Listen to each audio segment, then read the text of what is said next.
జిజ్ఞాస అనేది ఏర్పడుతుంది. ఏమంటారు మీరు?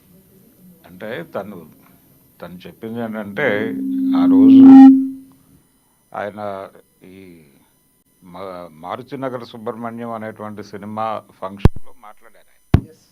మాట్లాడే సందర్భంలో నిజానికి ఆయన ఈ ఫంక్షన్కి ఎందుకు రావాల్సి వచ్చింది అనేది ఒక వివరణ ఇచ్చే ప్రయత్నం చేశారు. అందులో భాగంగా సుకుమార్ గారి వైఫ్ ఈ సినిమాకి సమర్పకురాలుగా వ్యవహరిస్తున్నారు, ఆవిడ ఇన్విటేషన్ మేరకు వచ్చాను అని చెప్పి అక్కడితో క్లోజ్ చేస్తే అయిపోయేది. కానీ ఆయన అక్కడి నుంచి ఒక లీడ్ తీసుకుని ఒక ఓవర్ స్టేట్మెంట్కి వెళ్ళాడు ఆయన. అది ఇప్పుడు కాంట్రవర్సీగా మారింది. ఆ ఓవర్ స్టేట్మెంట్ ఏంటంటే, నేను ఇష్టపడినటువంటి వాళ్ళ కోసం ఎంతవరకైనా వెడతాను అని ఆయన మాట్లాడాడు. అది దాన్ని కొంచెం నొక్కి వక్కానించాడు ఆయన. కొంచెం బలంగా చెప్పడంతో ఆయన ఏ ఉద్దేశంతో ఎవరిని టార్గెట్ చేస్తూ మాట్లాడి ఉంటాడు అనేది కొంత చర్చనీయాంశంగా మారింది. దీనికి ముందు పవన్ కళ్యాణ్ గారు ఒక మాట అన్నారు. ఏమిటది? పుష్ప సినిమా అంటే పుష్ప ప్రస్తావన చేయలేదు ఆయన. పుష్ప ప్రస్తావన చేయకుండా గంధద గుడి అనేటువంటి సినిమా ఆయన కర్ణాటకలో మాట్లాడారు. ఇది గంధద గుడి అనేటువంటి సినిమా దానితో పోలుస్తూ ఆ రోజుల్లో హీరోలు వన సంపదను కాపాడేవారు, ఇప్పుడు స్మగ్లర్లు హీరోలుగా మారారు అని చెప్పి ఒక కంపారిజన్ తీసుకొచ్చారు. ఆ గంధద గుడి అనే సినిమానే తెలుగులో అడవిరాముడుగా మనకి ఎన్టీ రామారావు గారు చేశారు. కాబట్టి అడవిరాముడు వర్సెస్ పుష్పగా మారింది అది ఆ స్టేట్మెంట్. దాంతో నేరుగా అల్లు అర్జున్ సినిమాని, పైగా అతను నేషనల్ అవార్డు తీసుకున్నటువంటి సినిమా మీద ఒక క్రిటిసిజం ఓపెన్ అయింది. పవన్ కళ్యాణ్ గారు అధికారికంగా ఆయనే క్రిటిసిజం పెట్టారు అనేది బయట చర్చ మొదలైంది.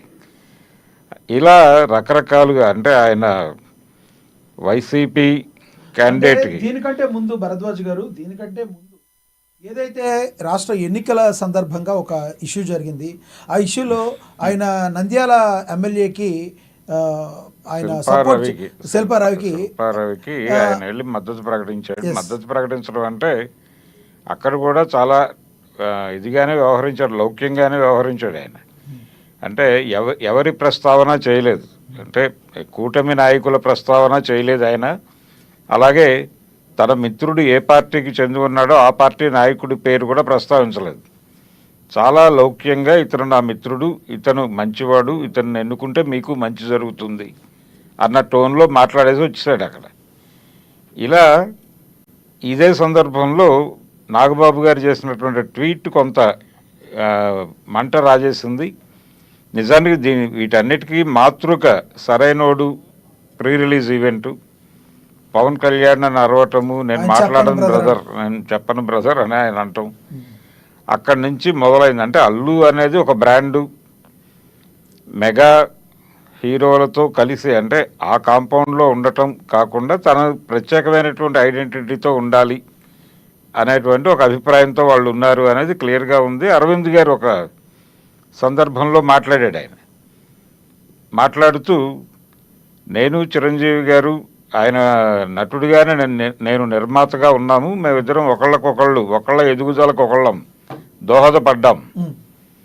కానీ మా బిడ్డలు ఇద్దరు ఒకే రంగంలో ఉన్నారు. అంటే రామ్ చరణ్, అల్లు అర్జున్ ఒకే ఏరియాలో ఉన్నారు, వాళ్ళిద్దరూ నటనా రంగంలో ఉన్నారు, కాబట్టి స్పర్ధ అనివార్యంగా ఉంటుంది అన్న ధోరణిలో మాట్లాడారు ఆయన.